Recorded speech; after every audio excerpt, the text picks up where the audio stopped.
Nah, untuk Mas Ferdi dipersilakan memperkenalkan diri. Oke, terima kasih Mbak Febi ya panggilannya. Oke, perkenalkan nama saya Rahmat Ferdiansyah, saya mahasiswa manajemen UNS 2020. Di sini saya memiliki usaha sampingan dalam kuliah yaitu meniti usaha celana kolor. Ya. Jadi Mas Ferdi ini kenapa yang dipilih itu usaha celana, Mas? Oke, dulu tepatnya 4 bulan yang lalu kan saya baru merintis sekitar bulan Agustusan. 4 bulan yang lalu itu saya mulai terpikir karena sebentar lagi memasuki musim penghujan. Nah, alasan saya memilih usaha celana kolor karena kan seseorang itu kan pasti mempunyai pergantian celana maupun atasan itu kan tetap ganti setiap harinya. Nah, maksud saya memilih celana kolor karena melihat prospek ke depannya dan juga yang saya jual ini bukan cuma karena kuantiti dengan harganya yang murah, tapi juga kualitas yang saya tawarkan. Oke, berarti usaha ini tergolong masih baru ya, Mas? Iya, betul sekali. Untuk modalnya sendiri, apakah dari orang tua atau dari diri sendiri? Oke, untuk modal dulu saya dari diri sendiri, jadi waktu itu saya mempunyai sekitar uang 1 juta. Itu saya sudah tidak mau lagi bergantung dengan uang orang tua. Nah, uang 1 juta itu bagaimana cara saya bisa memutarkannya? Saya belajar dari YouTube dan dari Facebook dan dari mana saja ilmu yang saya dapatkan saya ambil. Uang 1 juta itu saya buat 500 untuk beli bahan baku kainnya dan 500 lagi buat benerin tokonya. Jadi saya alamatnya itu di rumah saya, di teras itu saya ubah jadi toko kecil-kecilan buat masarin barangnya yang di rumah. Nah, dari uang 1 juta itu saya bisa seiring berjalannya waktu saya bisa berhasil sampai sejauh ini dan alhamdulillah dari 4 bulan yang lalu dan yang sekarang saya bisa menjual hampir 1.200 celana kolor. Terus kan usaha ini kan berarti kan butuh waktu ya, Mas ya. Terus Masnya juga masih kuliah. Nah, cara Masnya itu membagi waktu antara kuliah dan berusaha melakukan usaha ini gimana ya, Mas? Jadi alasan saya dulu kenapa memilih usaha ini di akhir semester atau akhir mahasiswa tua itu karena jumlah mata kuliah yang sudah mulai berkurang. Jadi kan sudah ada pelonggaran waktu dan juga sudah tidak ikut aktif di organisasi. Nah, makanya dari kelonggaran waktu itu tadi saya maksimalkan bagaimana saya untuk mencari uang atau mencari tambahan uang jajan dengan manajemen waktu ya sebisa mungkin. Kalau ada tugas ya dikerjakan, tapi kalau semisal deadline itu masih lama ya nanti aja. Zaman sudah modern, jadi santai aja. Berarti memanfaatkan waktu luang ya, Mas ya. Oh ya, Mas Ferdi, tadi kan disebutkan usaha kolor ya. Nah, itu dari pertama kali kepikiran untuk membuka usahanya tuh yang ditargetkan sebagai target utama tuh siapa sih yang buat pakai kolornya itu? Untuk masalah target pasar gitu ya. Iya, betul. Target pasar ya saya pastinya orang-orang muda seperti sepantaran kita dan orang tua dan anak. Sebenarnya untuk target pasar tuh semuanya, karena apa? Kan celana kolor yang saya produksi itu ada berbagai macam motif, baik motif itu simpel, motif anak-anak, motif kartun dan juga motif yang buat orang dewasa. Nah, rencananya ke depan saya ingin menambah motif yang berkesan yaitu batik. Berarti tidak ada pasar spesifik gitu, pokoknya pentingnya kolor gitu, Mas. Oke, jadi nah terus untuk istilahnya kan tadi bukanya baru dari Agustus ya. Nah itu kan pasti perlu strategi nih buat pemasaran biar orang-orang itu jadi tahu kalau Masnya jualan kolor. Nah itu yang Mas lakukan tuh gimana? Oke, dulu awalnya sedikit flashback 4 bulan yang lalu saya setelah memproduksi hanya pertama yang 10 motif, produksi 10 motif sekitar hanya 50 atau 60 piece celana yang jadi. Itu yang beli pertama kali itu ya tetangga-tetangga, terus by mulut ke mulut, jadi celana kolor ini mulai terdengar di banyak kalangan. Kemudian saya juga marketing di Facebook, di Shopee. Tapi untuk saat ini e-commerce belum saya fokuskan karena satu, saya masih fokus di kuliah, menyelesaikan kuliah. Rencananya e-commerce akan saya lakukan lagi setelah lulus kuliah. Dan untuk pemasarannya selain menggunakan marketplace di Facebook, saya juga mengikuti event-event bazar UMKM yang ada di Solo. Itu hampir setiap bulan itu ada selalu. Saya ikut 3 kali, 4 kali, mungkin itu. Jadi kan dari Mas tadi bilang dari event-event. Nah, ada perbedaan tuh nggak sih, misalnya kayak penjualannya lebih meningkat atau nanti itu juga untuk pemasaran kayak mungkin brosur-brosur atau apa yang digunakan gitu Mas? Oke, untuk event tentunya ketika saya mengikuti event juga alhamdulillahnya sampai saat ini penjualan terus meningkat, dan dari dulu yang awalnya cuma 10 motif sekarang sudah ada sekitar 25 motif celana. Dan alhamdulillah dari event-event yang saya ikuti itu ya rata-rata balik modal dan meraih keuntungan mungkin. Oh iya Mas, saya mau tanya juga ini, tadi kan disebut dari awal tuh 10 motif. Nah itu motifnya tuh apa? Istilahnya ngedit sendiri, nyari motif sendiri, atau emang ngambil dari orang apa gimana? Nah, untuk motif itu sebenarnya udah ready dari penjual kainnya. Oh. Jadi saya memilih motif itu berdasarkan ya saya kayak survei terlebih dahulu yang baru marak, yang baru bestseller atau laris di pasaran itu yang motif seperti apa, dan alhamdulillahnya dari motif-motif yang dijual langganan kain saya itu rata-rata bestseller semua. Oh. Kalau untuk sekarang yang paling istilahnya di puncak banget ini motif apa? Motif yang paling bestseller di punya saya itu adalah motif strip hitam putih, mungkin itu. Oh, oke. Nah, untuk kalau produksinya itu Mas, untuk menjaga agar produksinya tetap bagus terus itu tuh yang dilakukan apa Mas? Sebenarnya kalau kulaan itu ada dan banyak juga yang jual celana kolor seperti ini, tetapi saya memilih produksi sendiri karena apa? Satu, saya perhatikan jadi ukuran yang saya buat itu, ukuran size yang saya buat itu berdasarkan sebelumnya saya melakukan survei dulu ke 3 toko dan saya membeli celana kolornya, saya bandingin dan ternyata saat digunakan tuh rata-rata kurang besar sedikit atau terlalu ngepres. Nah makanya saya membuat produksi sendiri itu dengan alasan satu bisa menyesuaikan sesuai size yang saya inginkan, dan juga banyak pemasaran yang rata-rata kan orang-orang sekarang kan pada gemu-gemu ya Mbak ya. Jadi kalau kita mengikuti yang lama nggak ada inovasi. Nah inovasi saya itu adalah saya besarkan. Kemudian untuk kualitas sendiri saya tidak menggunakan jahit obras, memilih dengan jahit stick balik. Karena apa? Karena kekuatan dari jahitan itu akan lebih kuat jika dibanding dengan obras. Karena dengan harga yang ditawarkan cukup murah dengan obras, pastinya obras yang digunakan juga obras yang sak-sae lah. Yang penting jadi celana. Nah saya nggak mau celana saya seperti itu. Jadi alasan saya memilih stick balik karena menjaga kualitas. Kemudian saya juga selalu melakukan kontrol ke para penjahitnya. Dulu saya hanya satu penjahit, sekarang sudah 2. Itu alhamdulillahnya kualitasnya semakin terjaga dan selalu menjaga kualitas seperti itu. Karena dari segi kolor, kantongan, dan semuanya itu yang saya yang nyiapin, hanya jalan. Jadi untuk kualitas dan semuanya masih tetap terjaga. Bisa dipantau langsung Iya. gitu ya berarti.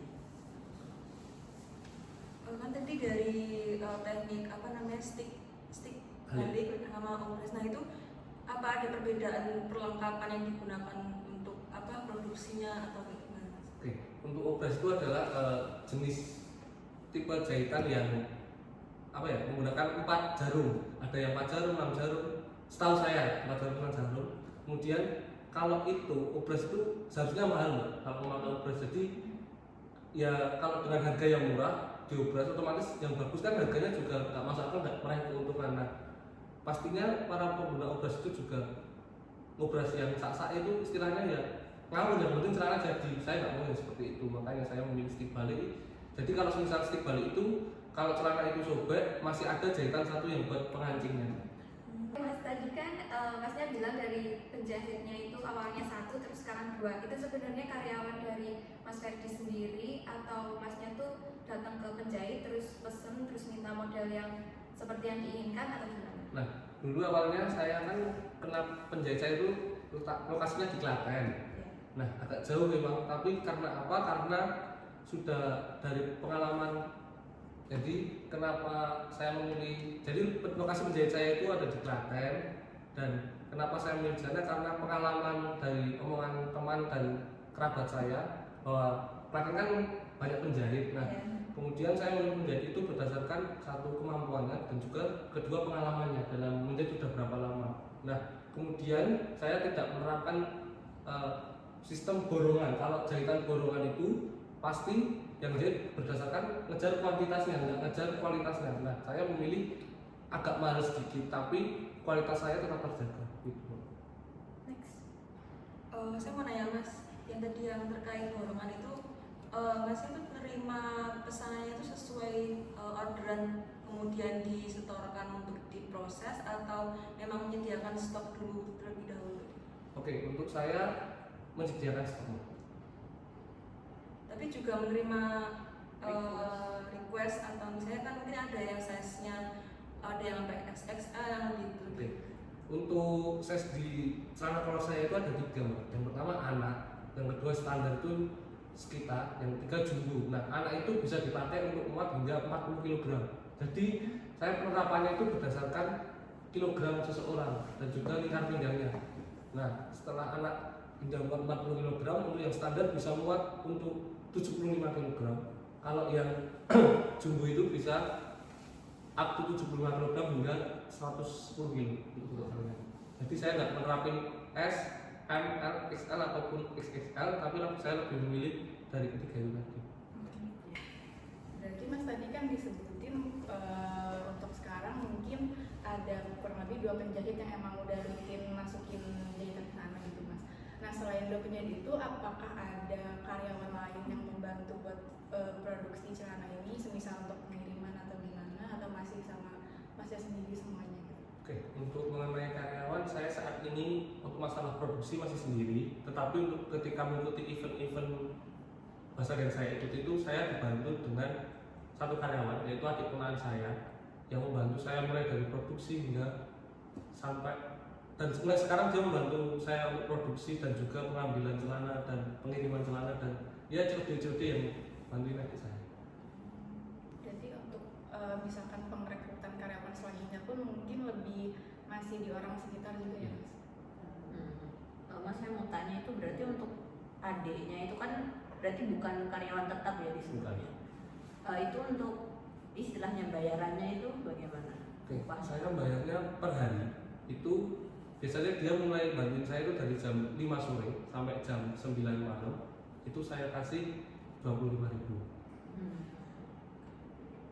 Jadi kan Masnya bilang kalau ikut event gitu ya Mas, nah mungkin ada biaya tambahan kayak buat antar barangnya kayak bensin dan lain sebagainya atau bayar buat apa tenannya gitu, kira-kira ada biaya lain nggak selain buat beli barang? Ya pastinya tetap ada. Yang pertama adalah biaya sewa stand atau tenannya itu. Jadi biayanya juga cukup besar dan dikarenakan saya membukakan celana kolor kan membutuhkan space yang cukup banyak. Kalau satu juga nggak cukup, jadi saya memilih menyewa 2 stand yang saya gabungkan. Kemudian kalau saya menjual celana saja itu juga tidak, untungnya juga tidak seberapa dan belum menutup uang balik standnya. Jadi saya menambah sedikit usaha saya yang lain untuk meramaikan stand saya di bazar seperti sayur, keset, dan sebagainya. Tapi emang ikut bazar tuh menurut saya emang targetnya tuh biar mengenalkan produk dulu kan ya Mas? Ya betul sekali. Jadi awalnya saya mengikuti bazar. Saya pernah satu kali mengikuti bazar itu hitungannya agak ya rugi. Hitungannya rugi itu karena apa? Karena target pasar saya dulu awalnya itu adalah masyarakat pinggiran. Masyarakat pinggiran di sini adalah saya memasarkan produk saya kan karena produk baru. Itu saya beranjak dari pinggiran kota Solo. Nanti baru masuk ke tengah setelah 6 bulan atau 8 bulan berdiri. Nah, tetapi baru 2 bulan berdiri saya mengikuti bazar yang berada di tengah Solo. Itu ternyata produk saya kalah saing dengan produk-produk yang sudah ada di bazar tersebut. Kalah tenar gitu ya Iya. Mas? Mau tanya Mas, kan tadi disebut kalau ikut bazar itu kan nggak cuman ngebawa si satu usaha tapi juga ada usaha lain. Nah, kalau mungkin untuk pencatatannya Mas, apakah di setiap usaha itu dibedakan pencatatan keuangannya atau masih digabung jadi satu gitu? Kalau penjualan saya biasanya menyediakan buku. Buku kecil itu kalau apa yang laku itu bakal dicatat, tapi dipisahkan antara celana, sayur, dan keset. Oh, berarti dipisahkan per item gitu. Iya. Ya? Saya mau nanya Mas, sebelumnya kan mungkin belum dijelaskan untuk harganya, karena saya juga kayak pengen tahu nih, saya tadi belum sempat diperkenalkan produk secara lengkapnya. Oke. Untuk harganya itu yang anak satunya 12.000, kalau 5 50.000. Sebetulnya saya berikan paket bundling itu sama-sama saya potong 10.000 semua. Itu yang anak satunya 12.000, 5-nya 50.000. Untuk yang standar itu satunya 15.000. Untuk bundlingnya juga sama, 50.000 dapat 4. Kemudian untuk yang jumbo satunya 20.000, kalau beli 3 50.000, sama-sama dipotong 10.000. Jadi itu sebenarnya salah satu metode promosinya. Terus kan Kan tadi masnya bahas ini kan kalah saing sama yang udah ada. Nah gimana sih cara Mas Febri ini menghadapi persaingan bisnis di bazar itu biar punya Mas Febri ini lebih menonjol gitu Mas? dulu pernah ada satu momen ketika saya jualan kolor mengikuti bazar di daerah Mojosongo. Nah itu ada juga sama penjual kolor, tetapi harganya jauh lebih murah dari saya. Setelah saya tahu ternyata yang kain yang dia gunakan itu ialah kain yang grade B. Kalau saya kan grade A, kan jenis kain disperse kan ada grade A, grade B, dan grade C. Nah harganya itu kan semakin grade-nya bagus semakin mahal. Nah kenapa kok itu bisa harga murah? Ternyata setelah saya lihat yang digunakan itu kainnya grade B, dan untuk jahitannya juga yang saya katakan tadi obrasian. Namun istilahnya banyak yang jerabut, kemudian untuk ukurannya itu juga relatif jauh lebih kecil dari punya saya. Semisal punya saya anak bisa digunakan untuk 40 kilo, yang grade B itu tadi yang jual lebih murah itu hanya bisa dipakai hingga 25 kilo saja. Ini seperti itu. Oh ya Mas, saya mau tanya, tadi kan ikut banyak bazar nih. Nah itu cara tahu info ada bazar di tempat A, B, C itu dari mana? Nah, dulu juga saya awalnya juga nggak tahu sama sekali. Jadi saya dulu awalnya bisa memproduksi banyak, tapi nggak tahu caranya buang barang itu kemana. Nah, setelah saya ya sharing-sharing dengan tetangga, dengan orang lain, dengan ya, forum yang ada di Facebook itu, ternyata ada satu grup WhatsApp itu menyebarkan informasi mengenai event-event yang ada di Solo Raya, bazar-bazar yang ada di Solo Raya, baik bazar UMKM, bazar festival maupun bazar konser. Nah, dari situ saya mulai mempunyai channel atau terkait pemborong bazar UMKM itu tadi untuk saya ikuti. Jadi saya untuk tempatnya itu mengikuti ya pemborong saya bazar itu. Mungkin mau nanya soal saya, selama berusaha itu ada mungkin resiko-resiko atau tantangan yang dilaluinya itu Mas? Oke, tantangan pasti ada, karena kan saya juga dari prodi manajemen ya nggak diajarkan teknik potong kain, teknik bikin jahit. Nah itu saya dapatkan ketika saya kemarin kan mengikuti magang itu di garment. Nah otomatis kan saya juga banyak ilmu mengenai entah itu cara menjahit, entah itu cara menggunakan benang, cara melakukan penjahitan. Nah dari situ saya mulai berpikir kalau saya ya emang agak bertentangan dengan yang saya lakukan, tapi kalau udah jadi pilihan mau nggak mau juga harus dijalankan. Dan awalnya itu saya menggunakan karton buat potong kainnya, kan saya masih manual pakai gunting. Nah itu saya bikin pola untuk celananya itu hampir 5 hari sampai 1 minggu. Setelah saya bisa membuat pola itu ya baru semua bertahap satu persatu. Dari awalnya yang hanya bisa potong celana satu piece nggak bisa ditumpuk, sekarang sudah bisa ditumpuk jadi satu. Berarti untuk saat ini semisal produksi gitu, apakah masih suka ada barang yang mungkin jatuhnya barang reject gitu Mas, yang mungkin nggak bisa dijual? Kalau produksi pasti tetap ada yang nggak lolos, entah itu 1, 2, atau 3, karena kan juga jumlah yang saya masukin juga banyak. Saya mikirnya itu bukan hal yang merugikan bagi saya, jadi ya masih santai-santai saja. Karena barang reject tadi masih bisa dimanfaatkan, kainnya itu bisa digunakan ya buat bikin kantong, buat bikin lap, atau buat apapun yang bisa digunakan untuk kain reject tersebut. Jadi nggak ada bagian yang kebuang gitu ya Mas? Mungkin kalau bagian yang kebuang itu adalah kain sisa yang saya potong. Kan saya bikin celana kan kainnya panjang kan Mbak, itu kan kain yang saya potong kan juga pasti ada sisa, entah itu 2 cm 3 cm yang sangat banyak. Nah saya yang saat ini belum bisa membuangi kain yang itu, sekitar di rumah juga sudah ada 3 karung 4 karung. Jadi nggak, bukan yang potongan besar tapi yang cuma kecil-kecil. Iya. Emang susah sih kalau potongan kecil-kecil gitu. Apa? Kain pecel. Nah, yang macam. Tapi belum nemu itu ya, apa tempat yang menerima Belum ada. Tadi kan disebutin ikut bazar, terus juga ada promosi di marketplace atau di Facebook. Nah, kalau buat omsetnya itu berapa ya Mas? Atau kira-kira kalau sebulan itu omsetnya berapa ya? Kalau omset celana itu bisa sampai 6 juta. Itu bersih. Bukan, masih kotor. Kalau bersihnya saya hanya mendapatkan sekitar 1,5 hingga 2 juta. Itu kan karena saya juga jualan nggak cuma kolor, juga ada sayur dan sebagainya, keset dan sebagainya lah. Itu saya bisa meraih keuntungan satu bulannya itu 3 sampai 4 juta. Ini saya mau nanya Mas, tadi kan keuntungannya segitu. Nah itu apakah full masuk ke rekening Masnya atau Masnya tuh pakai sistem menggaji diri sendiri? Soalnya ada beberapa pengusaha yang seperti itu gitu. Kalau masalah keuntungan itu pastinya saya sisihkan buat jajan saya sendiri, karena kan juga saya sudah bekerja keras. Tapi saya kalau saat ini karena ingin memperbesar punya saya, dan ya saya uang yang keuntungan yang saya dapatkan itu ya saya putar kembali buat membesarkan bisnis saya. Mau tanya, kan itu katanya Anda buat diri sendiri. Itu apakah ada rekening pribadi dipisahkan dengan rekening usaha atau masih jadi satu ya Mas? Masih jadi satu tapi dicatat di dalam buku yang saya katakan tadi. Berarti masih ada pencatatannya. Terakhir nih Mas Ferdi, jadi kan kita ini mahasiswa dan Mas Ferdi udah punya usaha.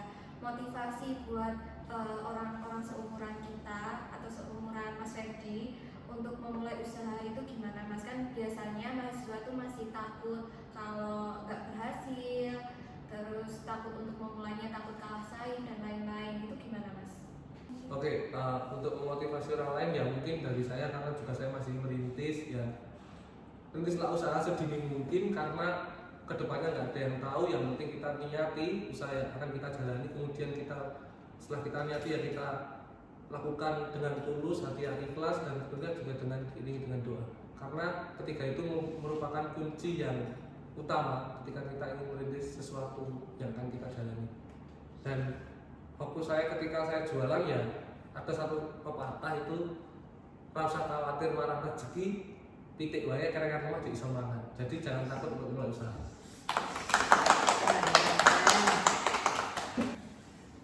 Nah, jadi itu tadi pembahasan ngobrol-ngobrol kita bareng Mas Ferdi.